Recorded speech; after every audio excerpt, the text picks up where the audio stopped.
Hello नमस्कार. मी Namita kitchen queen मराठीमध्ये तुम सर्वांचं मनापासून स्वागत करते. मी शाळेच्या टिफिनची रेसिपी तुमच्यासोबत शेअर केलेली आहे. मस्त असा आपला मऊ लुसलुशीत रवा डोसा बनवलेला आहे. खूप छान होतो आहे.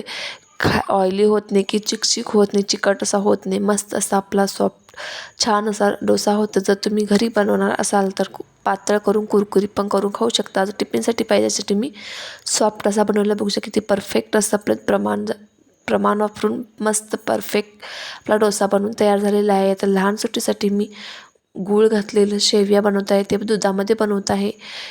मस्त असं दूध फाटत नाही काय नाही, ह्या योग्य प्रमाण वापरून किंवा योग्य स्टिप्ससहित मी रेसिपी शेअर केलेली आहे. आणि जी झटपट होणारी चटणी आहे त्यासाठी मी दही आणि खोबरं लसूणची चटणी वापरलेली आहे. पूर्ण डिटेलमध्ये व्हिडिओ तुम्हाला जर पाहायचा असेल तर त्रिकोणावरती क्लिक करा, म्हणजे पूर्ण डिटेलमध्ये व्हिडिओ भेटेल.